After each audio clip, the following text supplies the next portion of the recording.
Good morning. I'm sorry I'm a little bit late. It seems like there's always that last minute thing that you need to take care of. And so, as much as I try to be right at 9 o'clock, that doesn't always work out for me. So, I hope that you can join me. And if you're not able to join me live, that you're able to watch this on the replay. I want to talk today about a Friday financial tidbit. And we're back into my favorite topic, which happens to be behavioral economics. We've talked many times before about the fact that even though we want to do the right thing with money, we want to save for retirement, we want to be able to pay down the bills, we want to be able to do all of this stuff, we struggle. And one of the reasons that we struggle is because we are human beings. And so we have a lot of biases, and all of these are brought together under the field of study that's called behavioral economics. So it fascinates me. But I love to study this and learn about the reasons that we make illogical decisions with our money as much as we want to do the right thing and the logical thing. Good morning, Rob.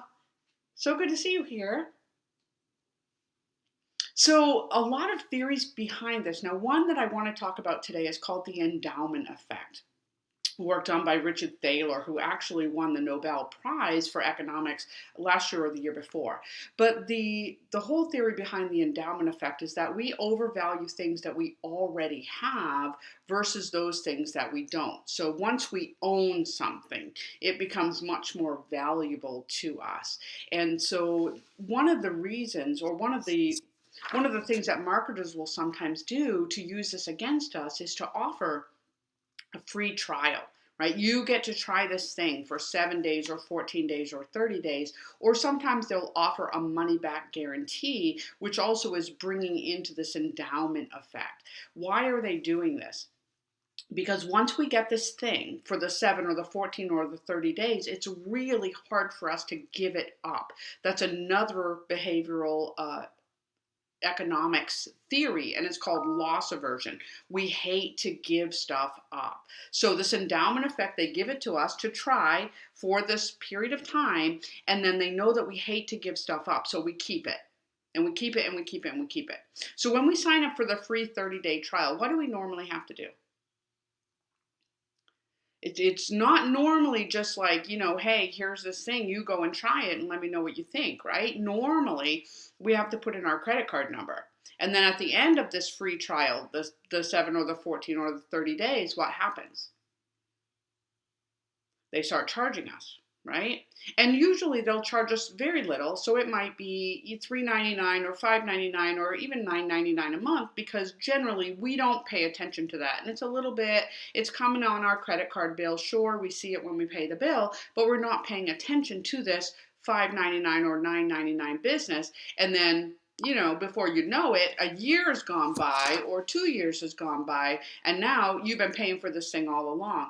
Yeah, and obviously there's a lag in my system, Rob, so I'm just seeing your comment come in. Usually they want us to add a credit card, right? Automatic charging, absolutely correct. Because we don't notice it, and so we just allow that charge to continue on for however long until one day maybe we go, whoa, why am I paying for this thing?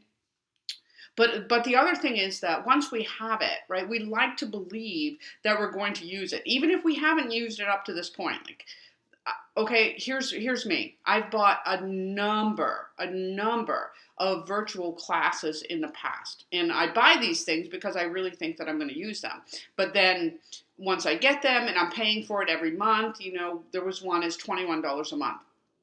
Paying for it. I get super busy, and so I'm not in the class this month, but I don't want to give it up because next month I might have time to look at it. And so next month I pay my $21, but I'm busy that month as well. I don't get around to looking at it, so I have to pay for it for the next month. I love it. It's a really, really good idea for a class, and I think that it would be valuable, but I'm not finding the time to use it. I don't want to give it up because now I own it, because now it's mine. And even though I haven't gotten around to it, I keep thinking I'm going to. And I certainly don't want to lose out because I know the value of this program. And when I give it up, now I don't have it anymore.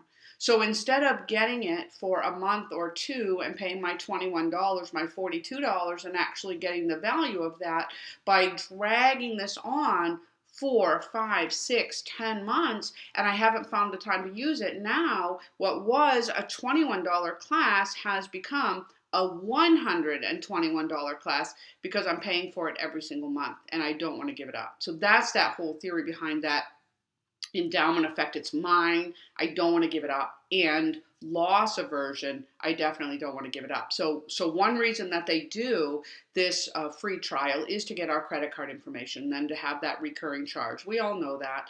I was looking at some statistics this morning before I hopped on the stream. It's one of the reasons I don't get here on time, because I always want to bring some really relevant information. But I was looking at this, and this actually came from the Wall Street Journal, and it was published back in December of 2019, and it said, unfortunately, credit card companies, or more accurately, payment card networks, have often been reluctant to provide refunds to victims of free trial offers or subscription traps. Of 1,000 victims of free trial scams, only 57% filed for a chargeback with their credit card company, according to the Better Business Bureau, and of those, only 44% got any money back. So it almost seems like it's more of a pain to bother, and so we just don't. And maybe I've been paying for this thing for 6 months, and now I finally do get about, shutting that subscription down. I'm not going to pay for it anymore, but I don't bother to go back and get the money that I've paid for already for those 6 months when I wasn't using it. Even though they might have offered me a free money back trial, we generally don't do that. And I can tell you, even in studying marketing, I've taken several marketing classes, and in those classes, we've been told to always offer the money back guarantee. Because, and this is what we were told, because most people, even if they're unsatisfied with the product, are not ever going to come back and ask for their money back. We just don't. In order for me to do that, then one, I have to give this thing up, and two, I have to admit that I made a mistake, right? I thought this was going to be great, but it wasn't so great. I messed up, and so I just don't bother to go back and ask for it. And I want to check out the comments here. So let's see.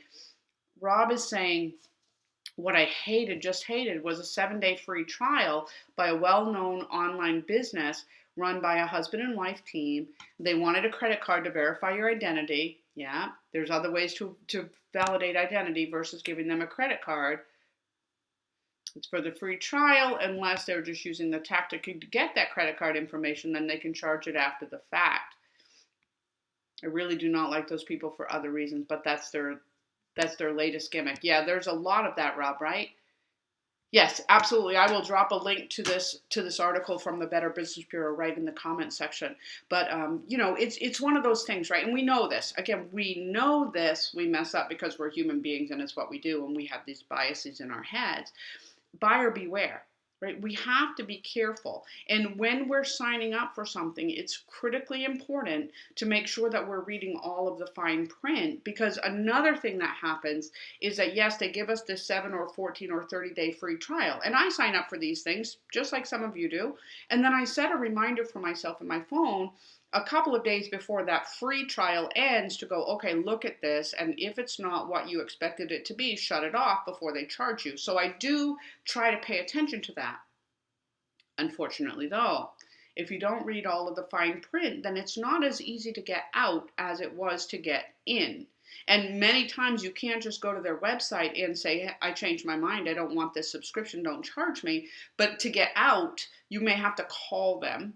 And there's a whole process that you have to go through that make it more difficult. So reading the fine print and making sure you know what you're getting into and how you can get out is super important. Setting an alarm for when your free trial is going to expire. And again, a few days before that, because normally if you're going to cancel, you have to cancel 24 or 48 hours before you actually get to that deadline. So set an alarm for yourself to remind yourself to go out there a couple days ahead of time and shut it off if it's not what you thought that it was going to be. If you are getting a money back guarantee, again, set an alarm for yourself to go, okay, I've had this thing now for 25 days. It's got a 30-day money back guarantee.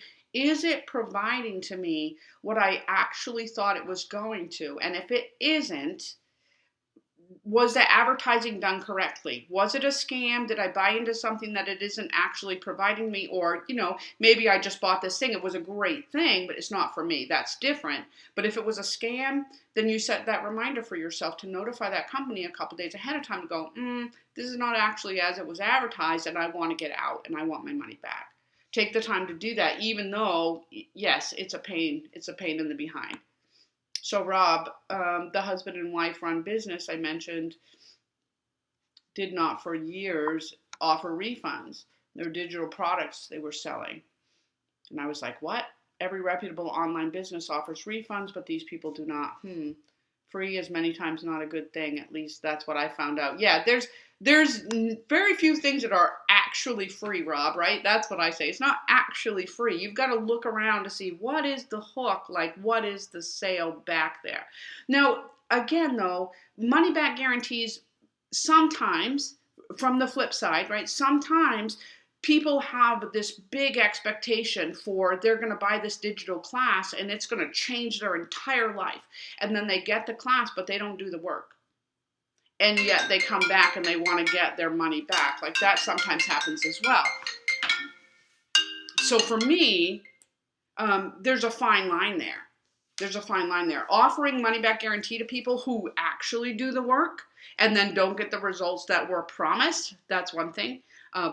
But again, there's scammers on both sides of the equation, right? So that's the really hard part, especially if you're in business. Or what if you're offering an online class and day one, people get everything. Like they can go through all of the videos and all of the worksheets and everything the first day that they buy the class, but you gave them a 7-day money back guarantee. And so they download everything, they do everything, and then at the end they go, I want my money back. You see? So, I mean, I don't know how to fix that. Sorry to blow up your comments, Deb. Oh, no problem, Rob. I'm glad to have somebody to talk to. Please feel free. One thing you can do is not use a prepaid credit card to sign up for trials. Yeah, that's true. That's true. If you have a prepaid credit card that you put in there, or again, if you can link it back to some type of a third-party payer and then make sure that you're setting your alarm and you're shutting that off before that subscription starts to charge you, I think that's a really good way of doing it as well. I'm so glad you were here, Rob. Thank you. Thank you for coming in and talking to me. If you join on the replay, I would love to hear what your experience has been in signing up for things and then, having that endowment effect, not wanting to cancel because now it's yours. And even though you're not getting a value from it, you don't want to give it up, or that fear of loss aversion. Or, do you have any tips for how you keep track of these subscriptions that you might sign up for? Rob uses a prepaid credit card so that they can't charge him after the fact. I set an alarm on my phone so that I can shut that off before it actually starts charging me. Do you have any tips that would be helpful to other people? I would love to hear them. Drop them in the comments if you get a chance. I'm going to put this article in there as well, and I'm going to get off because I have a class that I'm teaching in 45 minutes now. So really looking forward to it. I hope you have a great day. I hope that you have a great weekend. I do a lot of work on the computer all day. Yeah. That's awesome. I love it. I love it, Rob. I love it because that means that you do come in and talk to me, and it really does mean a lot. You know that. You're doing streams, right? Who wants to sit and talk to themselves? So it's nice to have someone to interact with. Okay, I'm hopping off. Have a great day, everyone.